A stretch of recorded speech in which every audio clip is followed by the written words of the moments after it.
Good morning and welcome to Breakthrough Walls. I am Ken Walls and I'm your host, and I have a very special guest on today. I know this guy through social media, and we actually are kind of neighbors. He lives not too far from me, like maybe 30, 45 minutes. But I want to welcome my buddy Ken, Mr. Biz Wentworth, to the show. Ken, welcome to the show. Hey, Ken, it's good to see you. Thanks for having me. Dude, I may be biased, but I think you have the very best first name ever. I was going to say the same thing about you. Funny how that works. I know. So you live right down the road from me. Pretty much. Yeah, I said probably half hour, 45 minutes, maybe something like that. Yeah. Or actually, probably not even that, because I can't remember if are you still over in Powell? No, I'm up north of there. Up north. Yeah. Okay. Yeah.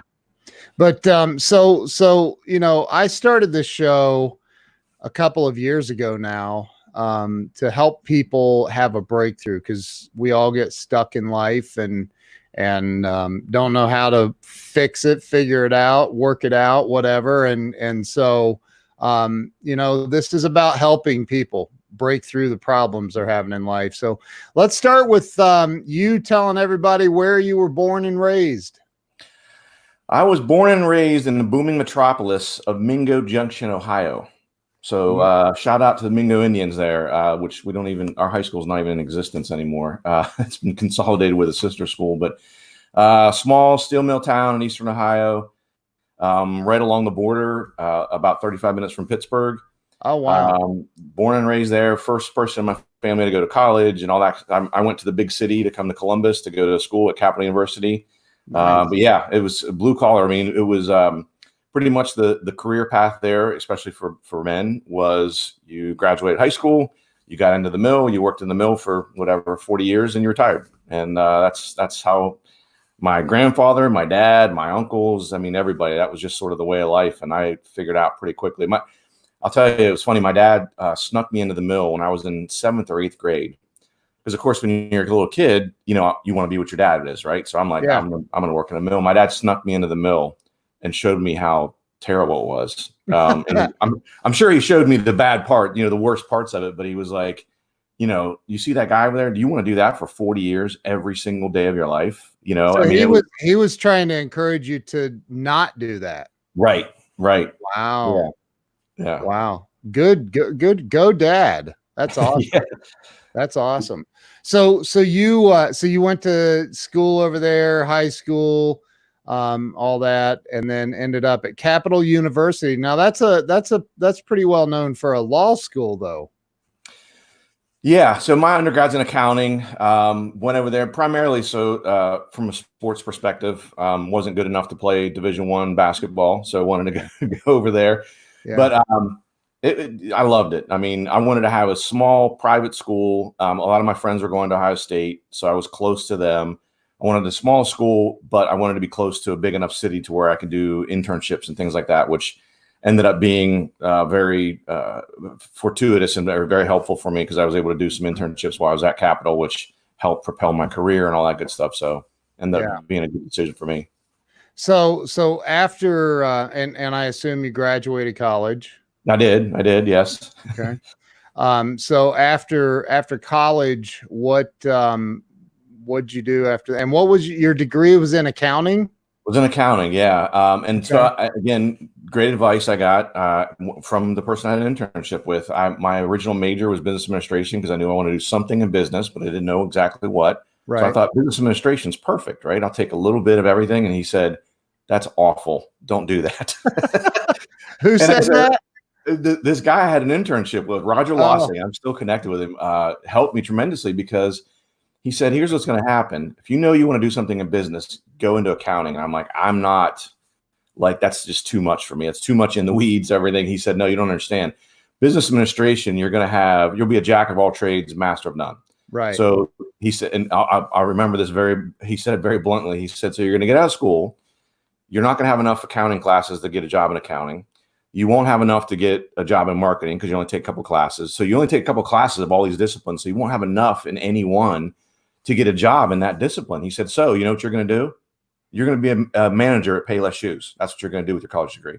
Oh, and there's nothing wrong with that. But he said, you don't need to go to college to yes, be a there manager. is. I disagree. There's a lot wrong with that.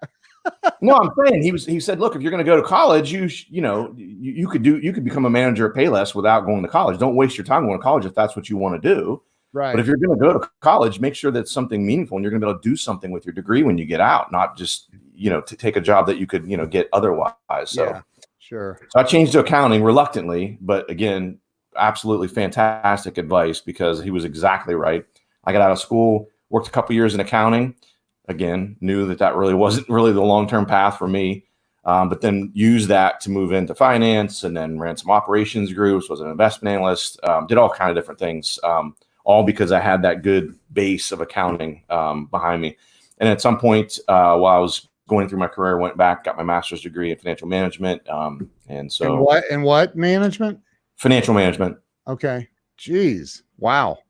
So and this is where were you working? Like, I was working at, so this is another part of my background, right? So growing up in that steel mill town where you get a job, you work there for 40 years and you retire. That was my mentality coming out of college, is I wanted to find a place where I could work and work there forever and retire. Again, completely counter to the way, the job market and careers have evolved recently, but that was my mindset. So I came out of school, had a couple job offers, ended up working at Bank One here locally in Columbus, because I knew that was a big company. I could probably stay there and bounce around, do different things, et cetera. And then left there, went to JPMorgan Chase actually before they bought Bank One, and ended up, going through the paces there again, doing all those different sorts of roles, all under that same umbrella of JPMorgan Chase. Ended up getting up to where I was in the top 3% of people in the company. And that's when I decided I was going to leave. Good Lord have mercy. So you made it to, and this was JPMorgan, Chase, and you made it to the top, so to speak. Yeah. Ironically enough, so I was in the top 3% when my boss told me that he was going to promote me into the top 1%. Jeez. Through a circle of other events, I was like, I got to leave. This is not, I could have a bigger impact. I could help more people. It's not going to happen here. And I knew they were going to put more pressure on me to relocate outside of Columbus and move to London or New York City. And, we've got 3 kids. It's like, that wasn't really in the cards. I didn't want to do that.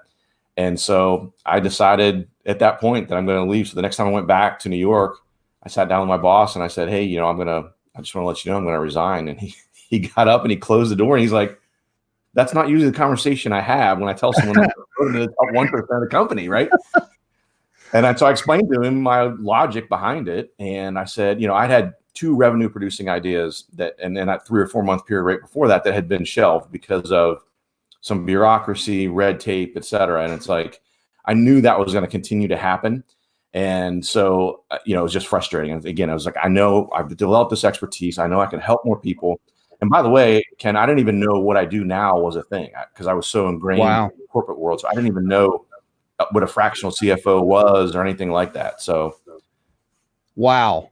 So you, you had to be, I would think, how long ago was that you resigned from Chase? 2015.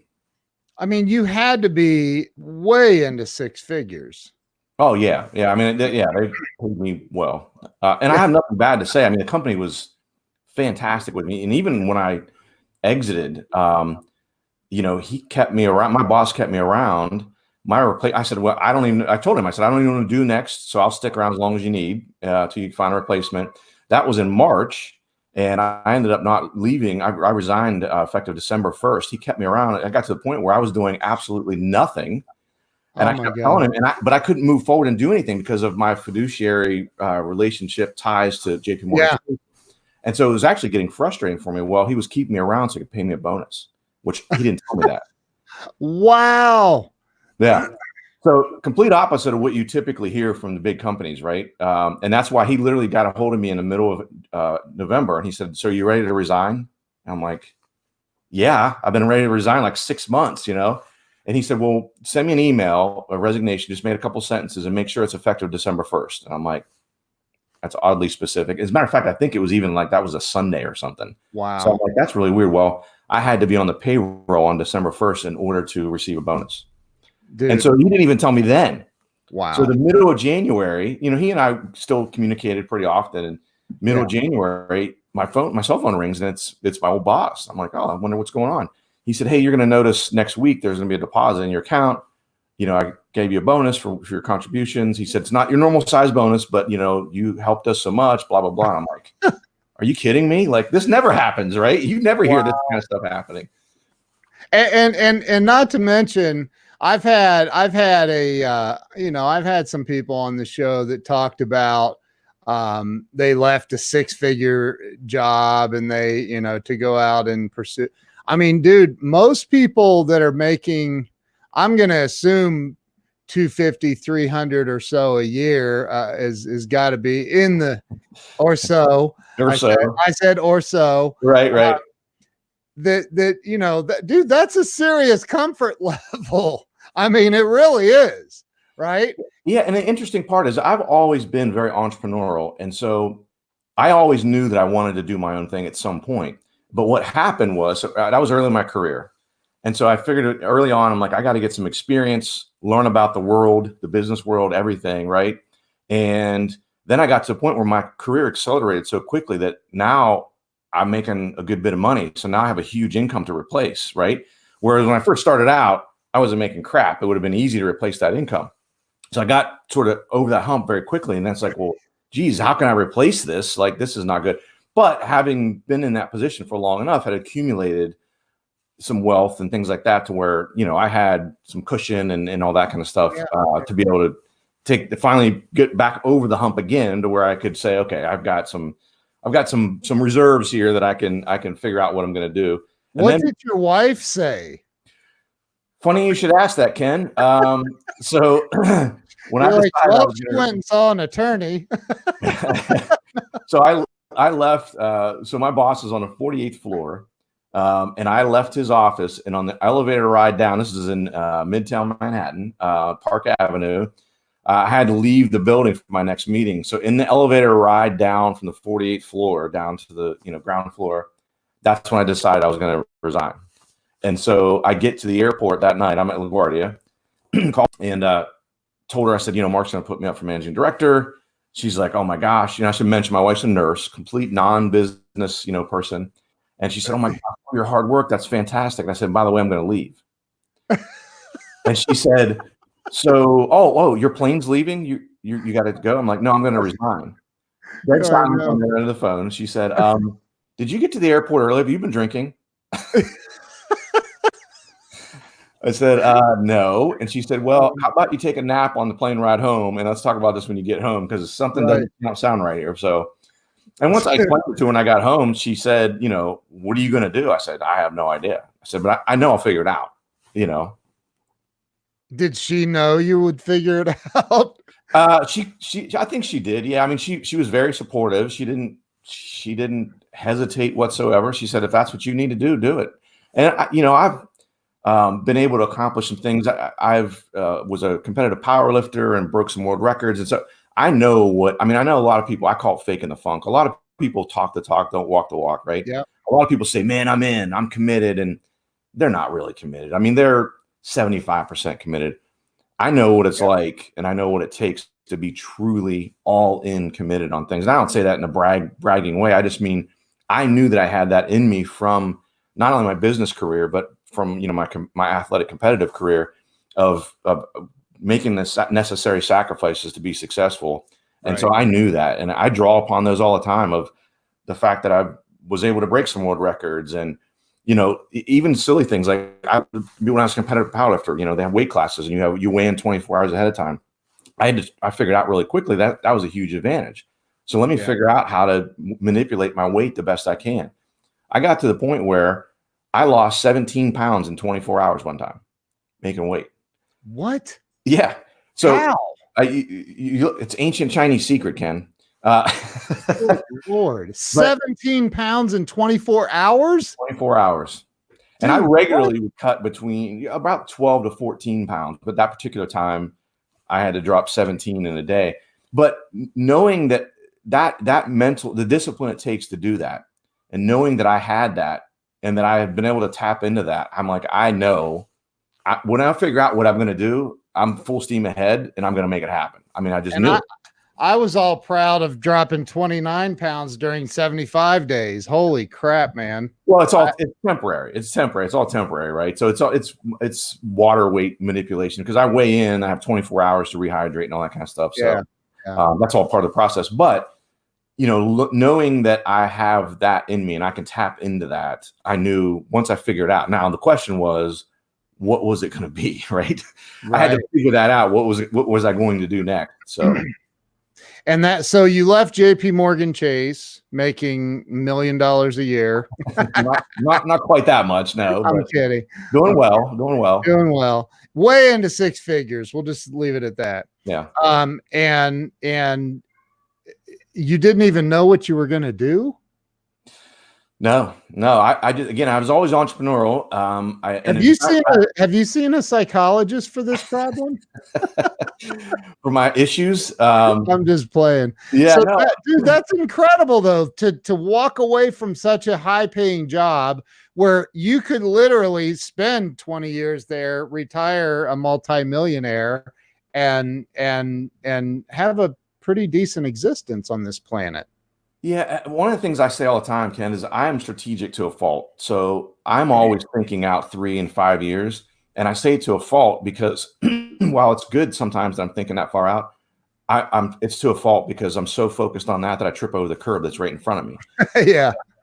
So I was, in that part of my decision process with that was thinking out those 3 to 5 years and what's this going to look like. So here in Columbus, in Central Ohio, JPMorgan Chase at the time had about 20,000 employees. Yeah. But only 15 people out of those 20,000 were at that level I was going to be at. And a lot of those jobs were IT related jobs, things not in my wheelhouse. So again, what am I going to do next? Right. I'm going to be the next job I take, next position I take, I'm going to be stuck there probably until I retire. And that was not something I wanted to deal with. Again, and so now, okay, they're going to say, okay, well, we want to promote you. We want to do this. We want to do that. But you need to move to New York City, or we need you to go to London. And again, with the kids and all that stuff, it's like, I don't want to have that conversation. The interesting part about having that conversation is when I'm telling people I don't want to raise kids in New York City, they go, well, I was raised in New York City and I'm raising kids in New York City. What's wrong with that? Right. So, right. Yeah. Didn't mean to offend you. Right. Triggered. You triggered them. So you left there, had no idea what you were going to do.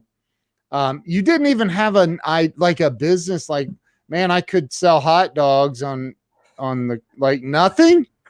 No, no. Again, I'd always thought about and kicked around the ideas in my head. As a matter of fact, I'd given myself a deadline. When I finished my master's degree, JPMorgan paid for it. And you had to stay 2 years after you finished your degree in order to not have to pay it back. And so when I did that, I said, okay, I've got 2 years to figure out what I'm going to do, what company I'm going to start, what business I'm going to start.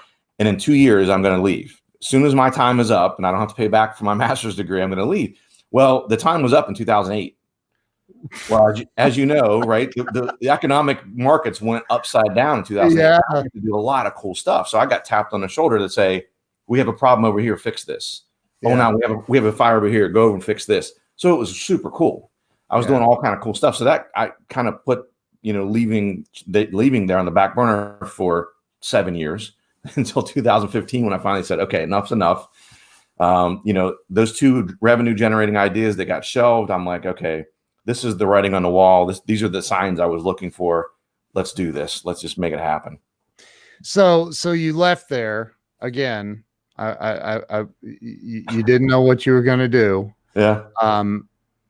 I mean, I've done that where I allowed my emotions to control the situation, right? Like, oh, what you're gonna talk to me like that? I'm out of here, and walking out.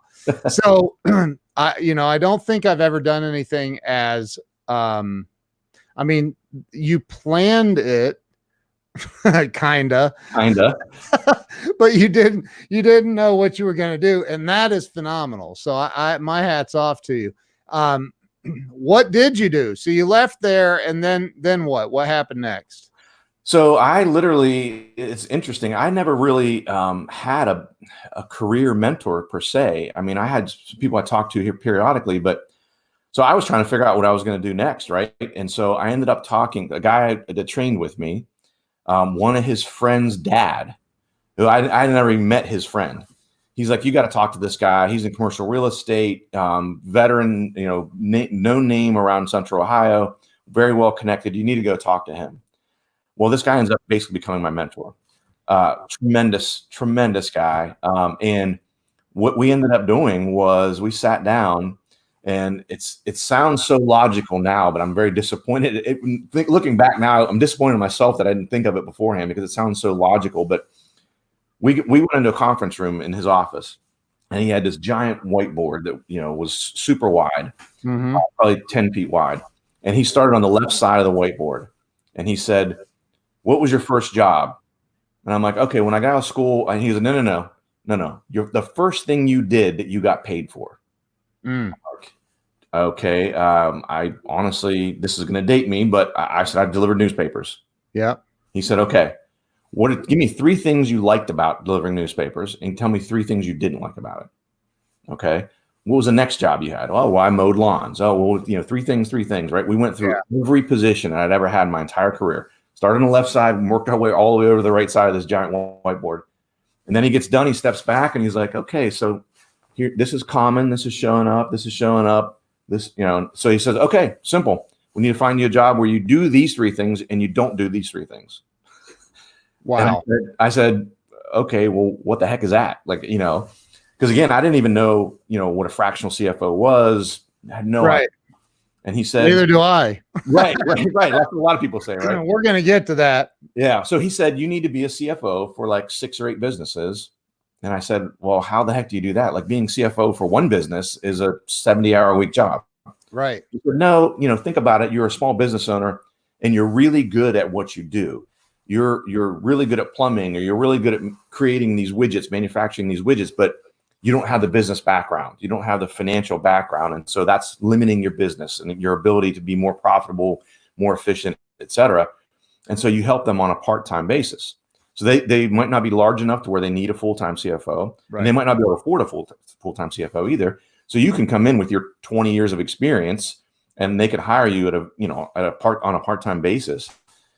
And I'm like, "Geez, that makes a lot of sense. Now that I think about it, it makes a lot of sense. Gee, why didn't I think of that?" Right.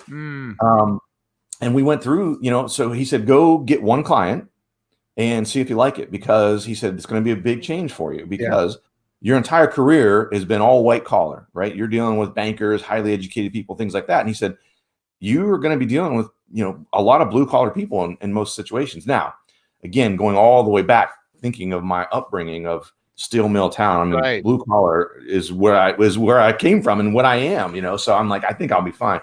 I got that first client.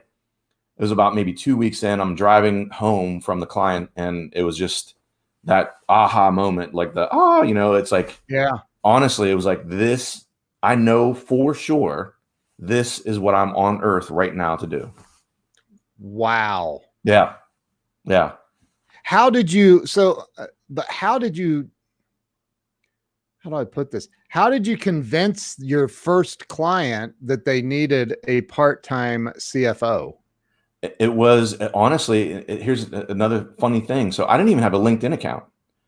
Like, I was at Chase, JPMorgan Chase. LinkedIn was the 260,000 coworkers I had, right? I didn't worry about that, because I was assuming that I probably was going to be. So, probably in August of 2015, I'm like, I probably ought to get a LinkedIn account. It seems to be kind of important. So I create a LinkedIn account and I start networking. Like, okay, I've heard of this networking thing. I probably should start doing this. Wow. And that's what happened. It was a friend of a friend said, "Hey man, this guy just lost the GM of his small manufacturing company. And would you be willing to fill in on an interim basis and basically run it for him? He's out of town." Yeah. And so I'm like, "Yeah, sure." I sat down with him and he said, "Well, I don't know if I can afford you." And I said, "Well, I just want to get a client. So let's do this." And so, but it was so rewarding for me that and again, not bragging or whatever, I just have a knack for this kind of thing. And I always have. I mean, it drives my wife nuts. I mean, we'll go out somewhere. We'll be walking around Menards or Home Depot or something like that. And I'll be like, why do they have that positioned over there? Like that product ties in with that product. Those should be together, you know? Yeah. And my wife's like, I'll go on this 90-second rant and my wife will just be looking at me and she'll say, does your brain hurt? Because like, dude, my wife does that. She does that. She was in retail forever. And like, she sees that and it makes her crazy. And I'm like, stop. Right. Like, right. But you don't work for the Home Depot. Right. But it's like that's just how my brain thinks. I'm always thinking about new ideas, new potential products, revenue for this type of business. How can you drive more revenue for this type of business? What cost controls do you need to make sure you have in place? I've always sort of had that mindset, and I'm just wired that way. So, it's been very rewarding, especially over the years as I've gotten more and more clients. At first, I'm not going to lie, you wonder, like, can I really help these people? Right. I know I've developed some expertise, but gosh, they're in business already and they've obviously been successful. They've been in business for 10 years, 12, 15, 20 years. They must be doing something right. So can I really add value? I think I can, but I'm not sure. And so it's so awesome to go in and go, oh my gosh, a lot of times what happens is owners, you get in that, this is the way we've always done it mindset. And so you don't, open up enough. Or you just, I've got one business owner that's been a client of mine almost since the beginning, who has a chimney sweep business down in Charlotte, North Carolina. He's been in business for 30 years. And almost every time we meet, he says to me, Ken, where the hell were you 10 years ago? You know how much more money I could have made and how peacefully I could have slept at night if I would have hired you 10 years ago. That's awesome, because he's running the business. He's neck deep in the business running it. And it's difficult to have that more strategic vision and think about, again, 3 years, 5 years out and making sure that the decisions we're making today are congruent with that 5-year goal. Wow. Because there's sometimes you can make a short-term decision that makes a lot of sense in the next 6 months, but is not congruent with where you want to be in 5 years. Right. So, right. Making sure that you've got your head, your mind wrapped around those things, you're thinking about them correctly. But I love it. I love new businesses. I mean, I got some advice from someone who does what I do. He's based in Missouri, found him on LinkedIn. And I just reached out to him. I said, hey man, can I get like 15 minutes of your time, pick your brain a little bit? Got on the phone and he said, here's my advice. Pick one industry or one niche and just be a CFO for that industry or niche. I said, well, why would you do that? He said, Ken, my job is so easy, man. He's like, I only do manufacturing. So I know when I go into a manufacturing company, I have an eight steps I go through with every business. And I have templates built. It's just great, man. And I said, wow. Well, I appreciate that advice, but I'll never do that. He said, well, what? I said, no, part of what I love is the variety. I don't want to just be, a CFO for manufacturing or this or that. I love the variety. When the client I mentioned earlier, the chimney sweep business, when he first reached out to me, he said, you probably don't want to work with me because I'm just a chimney sweep business. I said, I would love to. You need to know that I've never worked with a chimney sweep business. But what I can bring to the table is I have experience that I can bring from other industries, right, that you may not have considered in your industry. And as a matter of fact, that happened. We created an idea that I ended up on the stage at the National Chimney Sweep Association presenting this idea that was, sort of breakthrough in their industry that people just hadn't thought about. But so I love that variety. Wow. I love the challenges of each individual business. I don't want the cookie cutter approach. I mean, that's my complete non-accountant side of me that yeah. I like to have that variety and think of the challenges and think about, oh, geez, you know what? We did this over here. Can we do something like that in this industry, So I have a personal question. It's not real personal. Did you replace your income? Yes. Or did you exceed it? I haven't exceeded it yet. But this year, absolutely the goal for this year. So let me rephrase that. Yes, this year I'm going to replace it. So when it comes to I'm friends with Grant Cardone and Jeffrey Gitomer and some amazing people, just literally got a text from Mark Victor Hansen while we're talking right now. And, you know, I know a lot of people in these high places. And one thing that I see that's common is they all are looking at scalability. So, and I'm sure you do when you're working with these businesses, but what about you?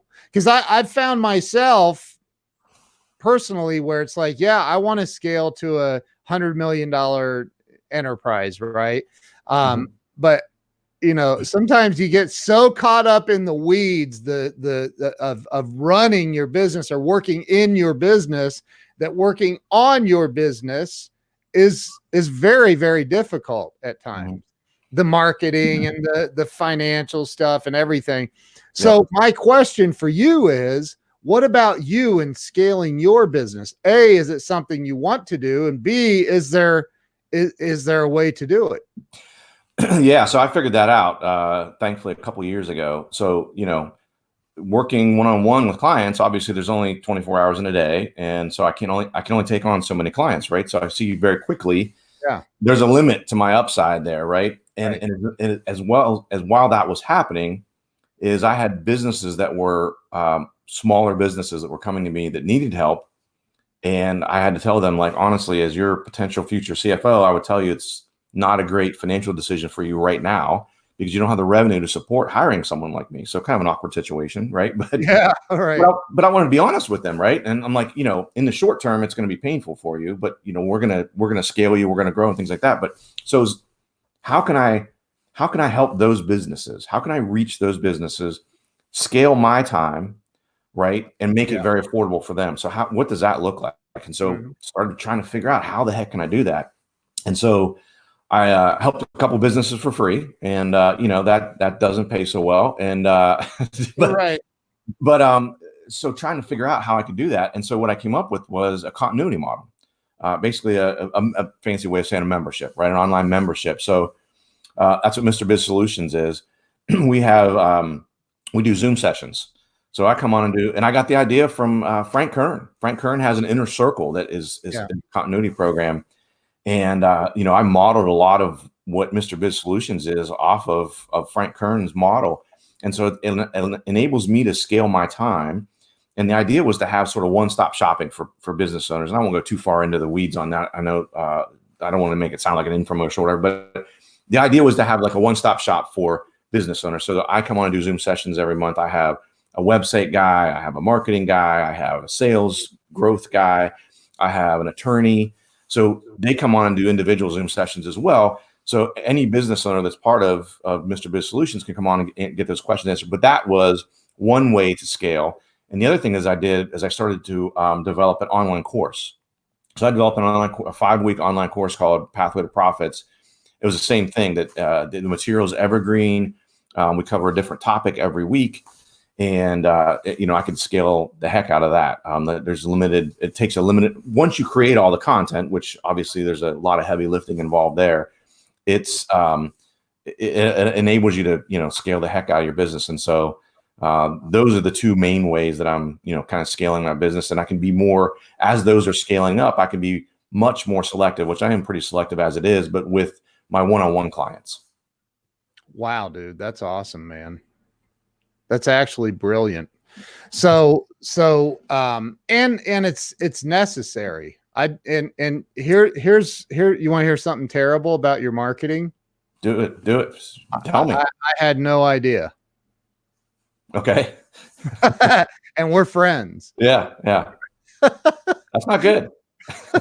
and here's something else. Why am I not the website guy coming into your group talking about websites? I've only done it 26 years. Well, that's a good question, but where were you when I started this 4 or 5 years ago? That's right. I was here. Well, guess what? I'm gonna tell you about your marketing, Ken. Yeah, I know, right?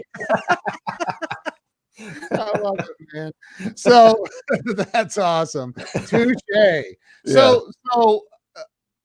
So you've got this thing. It sounds like on a really, really good course. So let's get into. And it may be a little early, but whatever. We'll roll with it.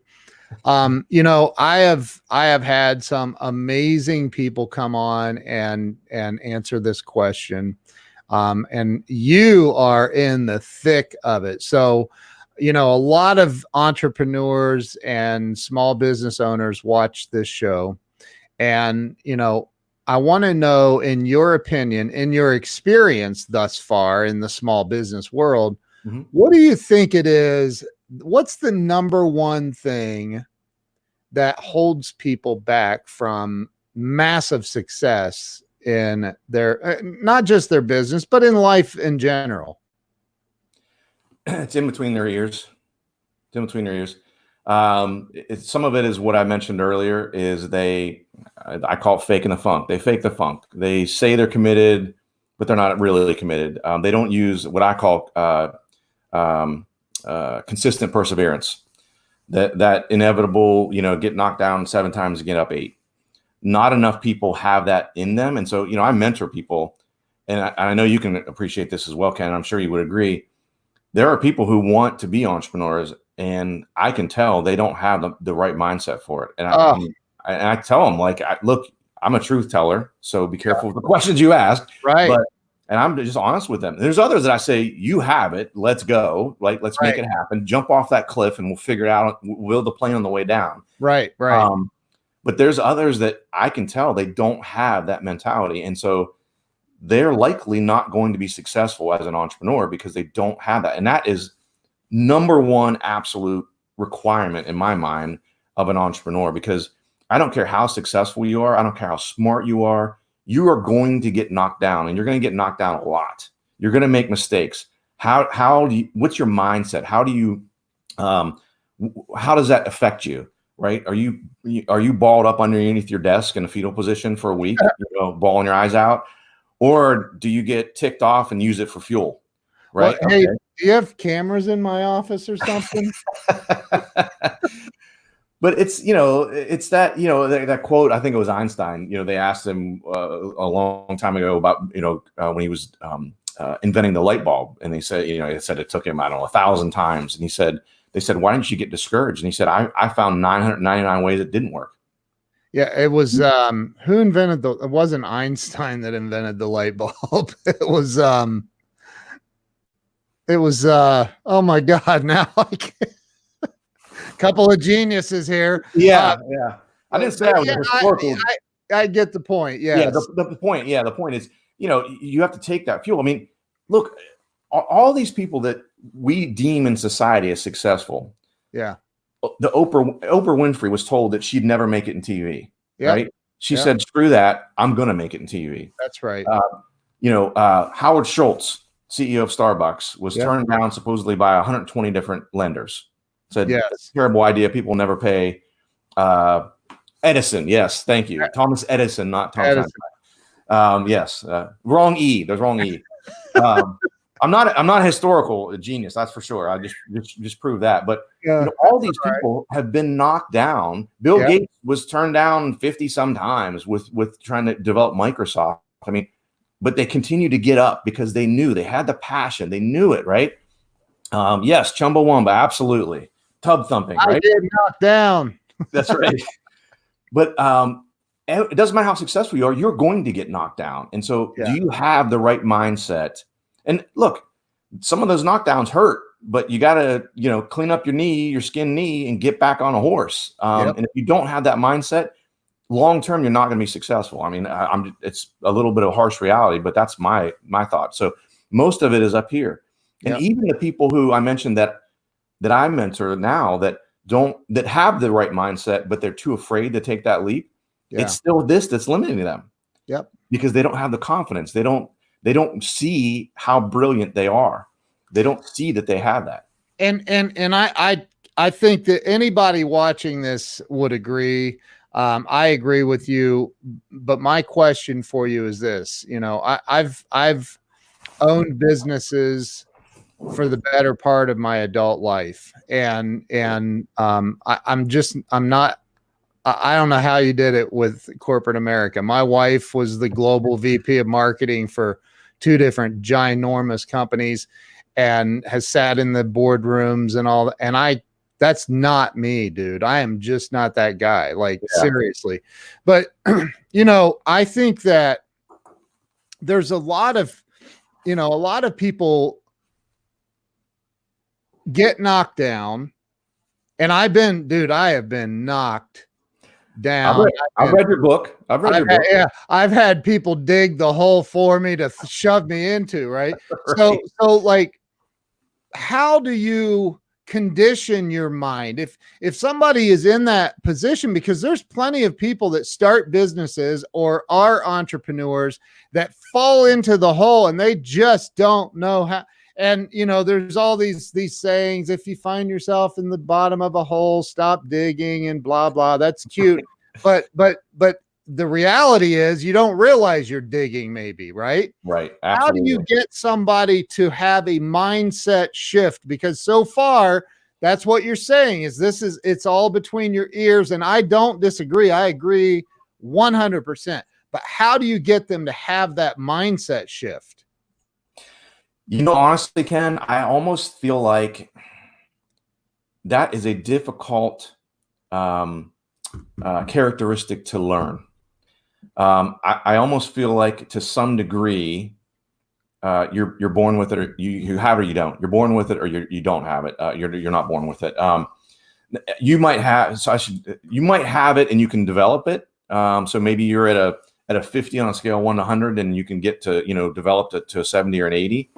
But I think there are some people who are born at on a scale of 1 to 100, they're 0 to 100, they're born at 105. And I think I'm fortunate enough to be someone like that. And a lot of the people you mentioned, earlier, the Gittimers, the Cardones of the world, the Brandon Bornansons, those people have that. I mean, they're born at 105 and they're just kicking butt and taking names, and they have that mindset because, at least in my experience, especially with mentoring people and being an advisor and things like that to on boards, it seems to me it's difficult to develop that. Again, if you're not wired that way, it's hard to just tell someone, hey, well, you just got to use that as fuel. And they go, fuel for what? To make me more depressed? Like, this sucks. Right. Like, I failed. And, because I don't know, it's just been my experience. I think it's difficult to develop that. You have to be born with some level of it. Like, again, making the silly example, you got to be at least at a 50. And I think a lot of people were born at 10. And they're never going to get above 50. Like, they could work their butts off and try to change that. But in the back of their mind, subconsciously, they just aren't wired to think that way. I think that, and I'm just going to interject a little bit of my opinion. I think that, and I wrote about this in my book, that, pain is the predecessor of all wisdom. And Tony Robbins says that, we're all human beings are doing everything in our power unconsciously to avoid pain and gain pleasure. Right. Mm-hmm. So, the trick is go through the pain, the fear, because it's almost always just made up crap in our head. Right. Like, so we're going through all this fear that isn't even real. And I've been there, man. I mean, I've been there 1,000 times. Like, it's, maybe more, but, so I think that it can be learned. I do think it can be learned. I think that you have to, it's what you said a minute ago, if I can recall, had something to do with perseverance and consistency. Consistent perseverance. Yep. Yeah. So you just have to be, you're going to feel the pain. You're going to feel the terror. You're going to lose sleep at night. You're going to go through all of that. Even after you hire Mr. Biz, you're still going to have those moments, maybe not after you've gone in and worked your magic for a while, but there's still going to be moments where they're like terrified still, right? Absolutely. Yeah. I mean, again, it's depending on the life cycle of your business. I mean, it's like one of those things I talk about, cash flow. So I wrote, my first book was about cash flow because that's a prevalent problem. Like, all businesses, people don't realize this. And I think a lot of business owners get a little bit ashamed because they say, oh my gosh, I can't believe I'm in this position. I should have known better. Amazon had a cash flow crunch like 10 years ago. Yeah. And they weren't as big as they are now, but they were still giant back then. Yep. But they had made plans on growth and were spending and investing in the business based on the sales the revenue they thought they were going to have. Yep. And their revenue was drying up. It was much lower than they expected. So they ran into a cash flow crunch. There's no shame in having that. It's just, figuring out how to get past that. But the point being is that same thing is, yeah, absolutely. You're going to have a product launch that you're going to do some research on. And you're going to be like, oh my gosh, this is going to be killer. You're going to launch it and they're going to get crickets. Yep. And so it just happens, it just happens. But you got to, again, figure out, okay, with that product launch, was it the product? Are we delivering it poorly? Was it the marketing? Is the market just not ready for it? Is it just a crappy product that we, thought was great that really isn't great? Right. Sort of making that decision of when you face those challenges, how do you learn from it? When is it time to cut your losses and move on? When is it time to double down and say, you know what, we were at the precipice and we've dropped off. Let's go back to the precipice and let's charge ahead and keep going.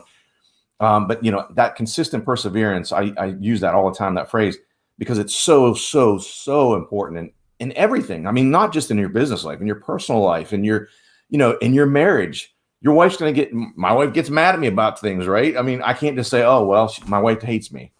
I'm a terrible husband, or, right. Figure out how to get through those things and how to get better at them and use that as, okay, back to the Edison, not Einstein, but Edison. Okay, that's one way not to do it, right? Leaving my socks on the floor makes my wife mad. So, okay, I'm not gonna leave my socks on the floor anymore, right? Right. Well, we got a puppy that solved that problem. Because if you leave your socks on the floor, the puppy starts chewing them. So yeah. I think though that I just had a thought.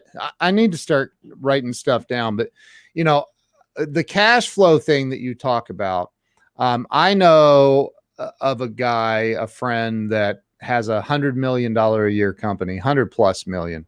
Mm-hmm.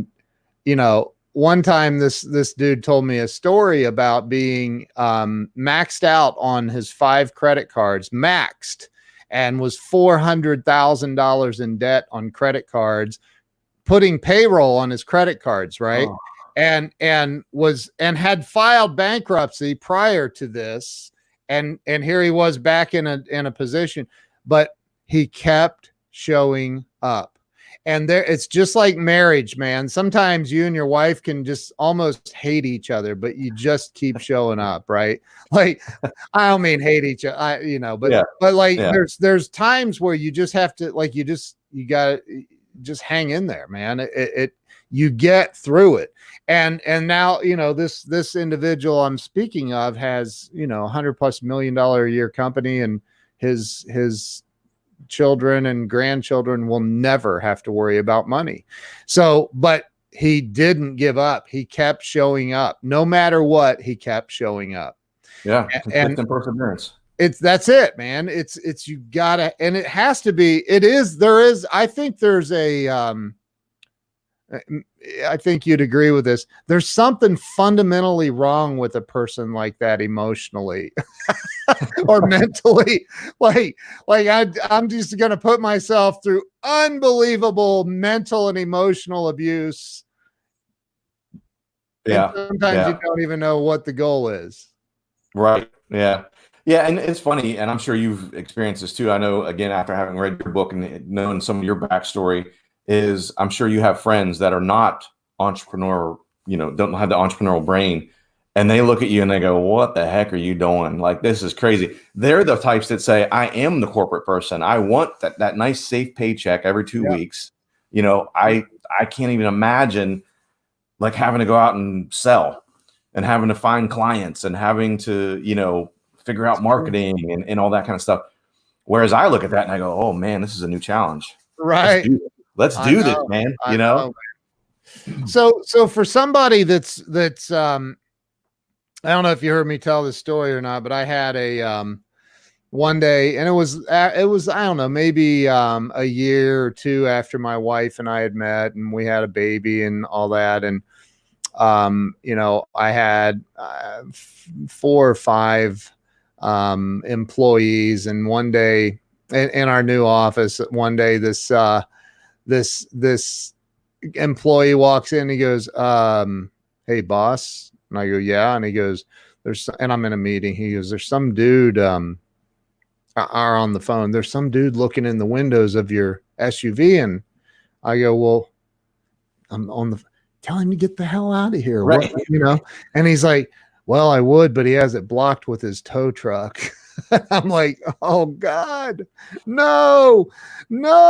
And so, that was a humiliating, probably the worst day of my life in business. And because all of my employees are like, they're getting paid, everybody's getting paid except me. And I'm like, I was at the end of my rope.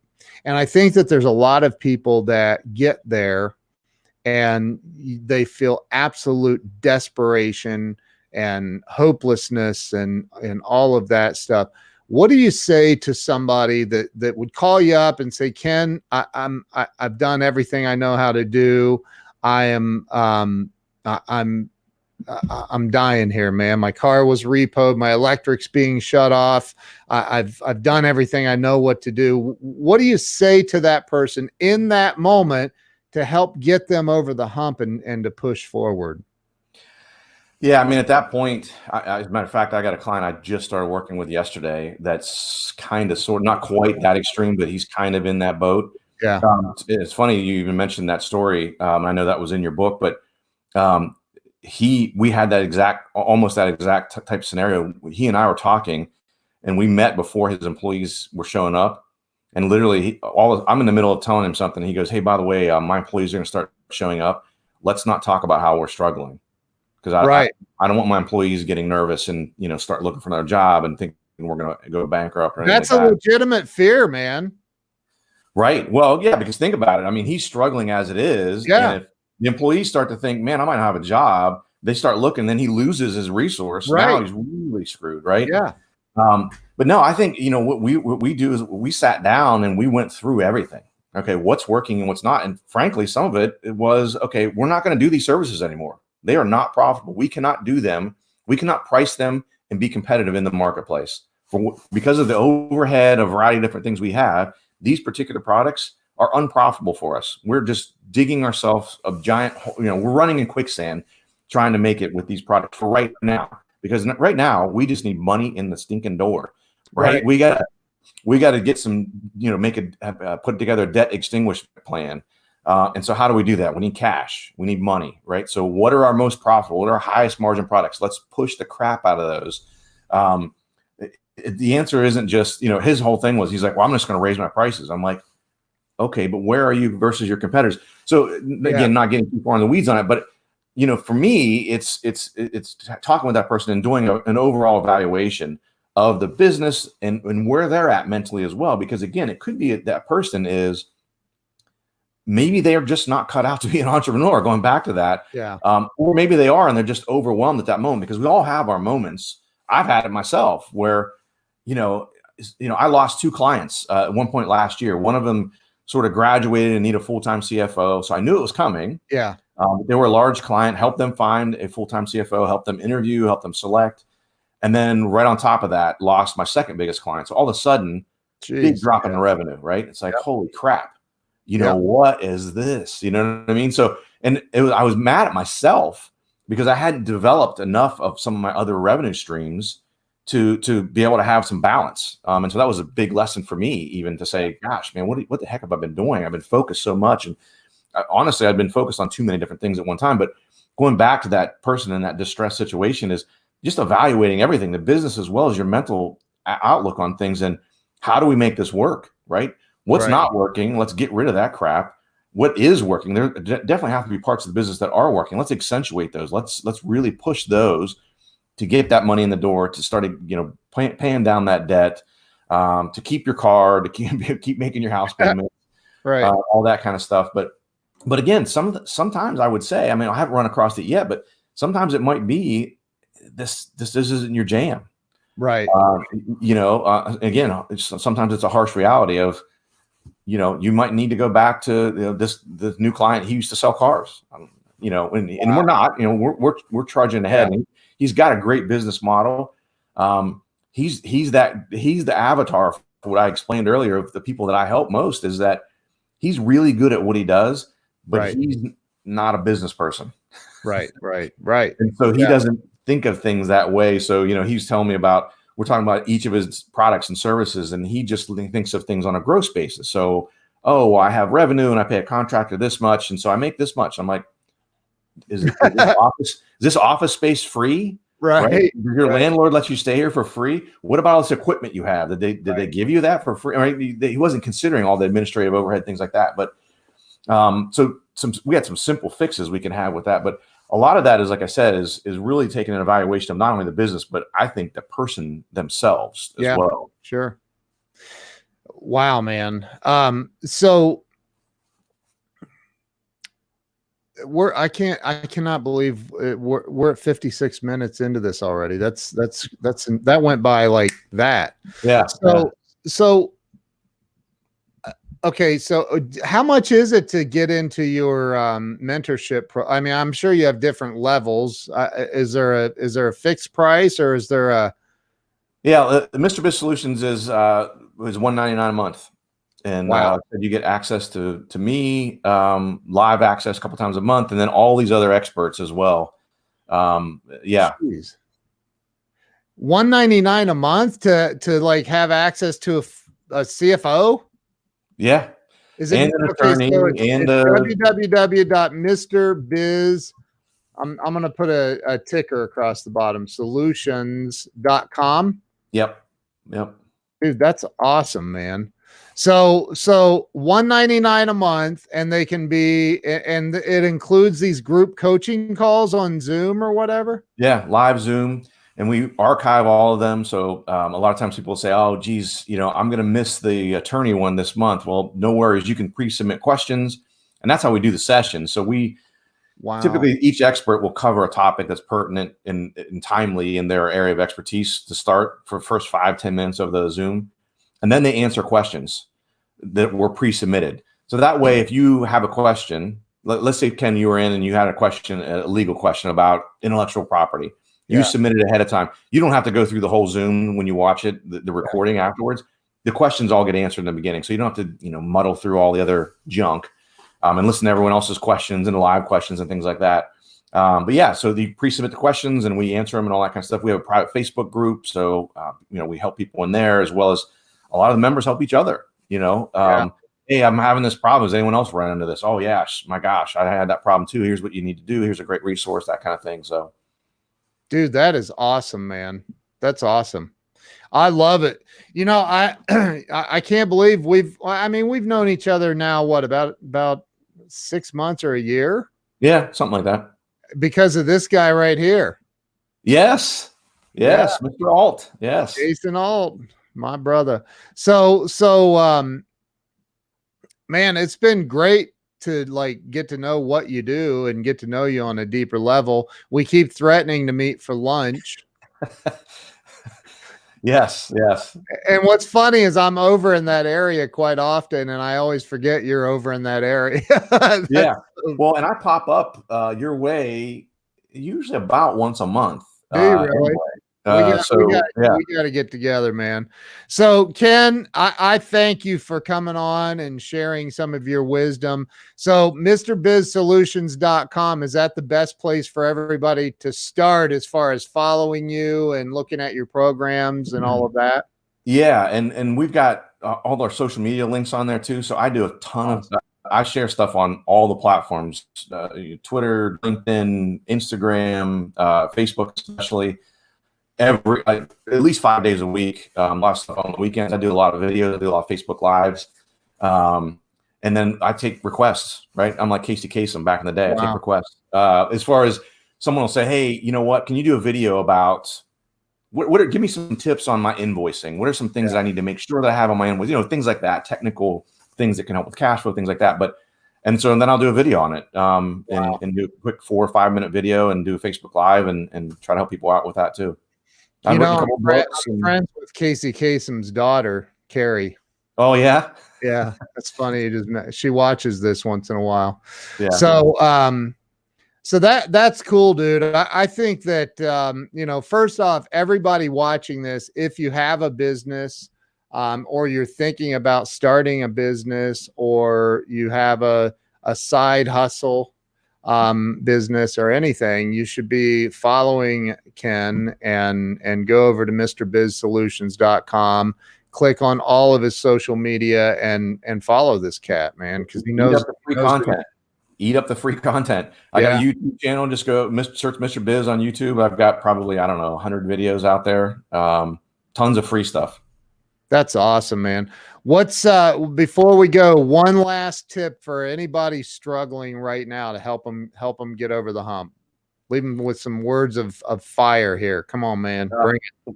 Words of fire. I mean, you got to be, again, I go back to it, but you got to be consistent. Have to use consistent perseverance, man. You're going to get knocked down. All of us get knocked down. I get knocked down. You got to keep getting up. You have to get up. And again, I know it sounds very cliched, but remember your why.